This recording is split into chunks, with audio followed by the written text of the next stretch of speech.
Welcome to another new video and good evening. Last video में मैंने आपको बताया था कि by whom the contract must be perform, कौन कौन कॉन्ट्रैक्ट को परफॉर्म करना चाहिए, उसका एलिजिबिलिटी क्या है। आज हम लोग जानेंगे time and place for performance. मतलब कोई टाइम होना चाहिए, कोई प्लेस होना चाहिए परफॉर्मेंस के लिए। मतलब कोई कॉन्ट्रैक्ट कर रहा है अगर किसी चीज़ पे, तो कोई किसी सर्टेन टाइम पे कर रहा होगा या फिर सर्टेन प्लेस पे कर रहा होगा। तो आज हम लोग वही जानेंगे। तो चलिए स्टार्ट करते हैं।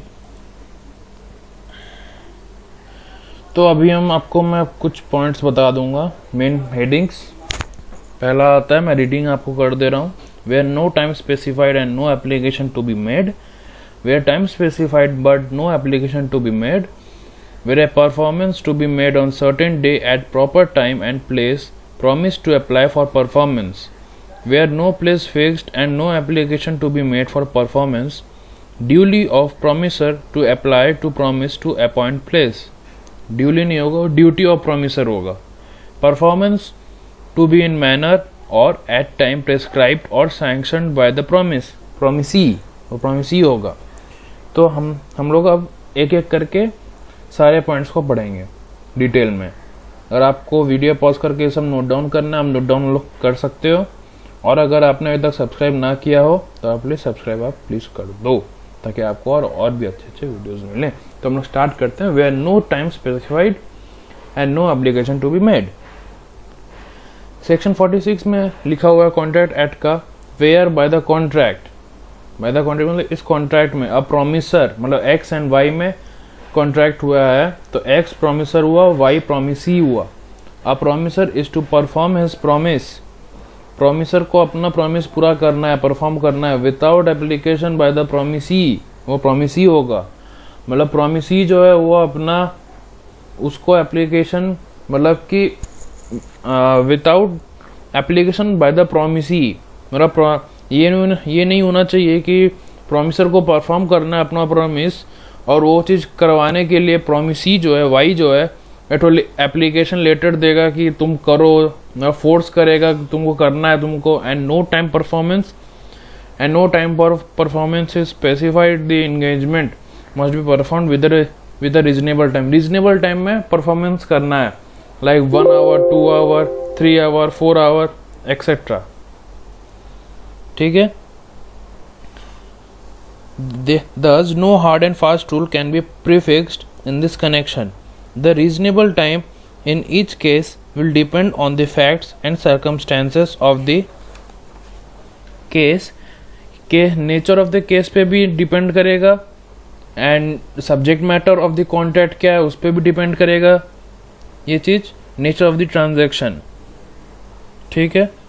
If a contract does not specify the time for performance, the law will imply, अगर कॉन्ट्रैक्ट जो है अगर टाइम को स्पेसिफाई नहीं करता है तब लॉ जो है वो मान लेगा कि पार्टीज जो है वो intended that the obligations under the duty जो है पार्टीज का under the contract should be perform with in a reasonable time. Reasonable time के में ही परफॉर्मेंस करना है पार्टीज को। पार्टीज लोग इंटेंशन आ जाएगा उन लोग के पास। And the question what is reasonable time in each particular case is a question of fact। ठीक है। अब हम लोग आते हैं second part, that is section 47 में डिफाइन किया गया of the Indian Contract Act, with time specified but no application to be made.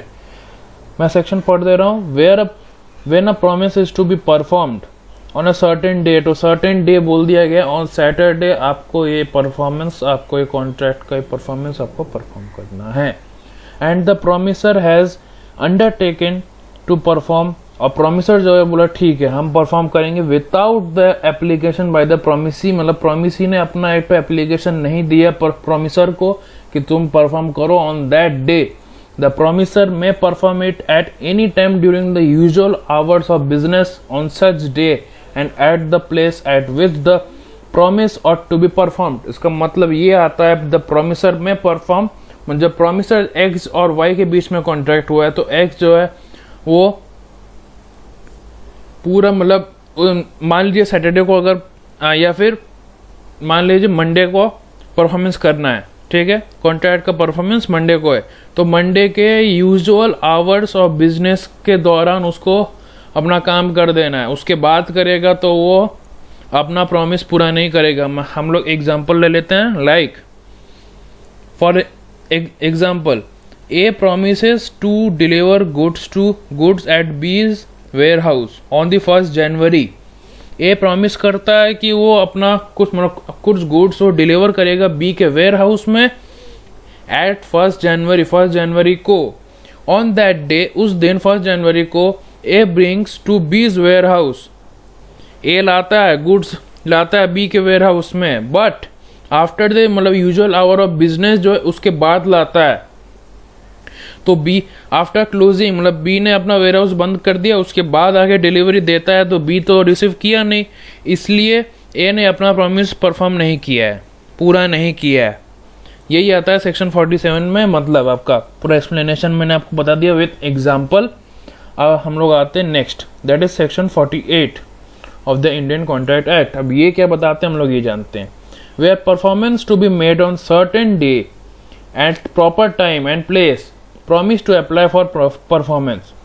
when a promise is to be performed on a certain day, promise जो है certain day मान लीजिए 1st January, and the promiser has not undertaken to perform it without application by the promisee, और promiser जो x जो है वो undertaken नहीं किया है, मतलब कोई एप्लीकेशन नहीं लिया है कि by the promisee to perform the performance, ठीक है। It is the duty of the promisee जो है जो करवा रहा है उसका ड्यूटी होता है, ऑब्लिगेशन होता है to apply for performance at a proper place and within the usual hour of business. उसको कॉन्ट्रैक्ट में मेंशन करना पड़ेगा कि कहाँ पे उसको डिलीवरी, मतलब अगर गुड्स का मामला है तो कहाँ उसको गुड्स का डिलीवरी चाहिए और कितना बजे चाहिए, at the usual hours of business, that is in quoted in inverted comma, ठीक है।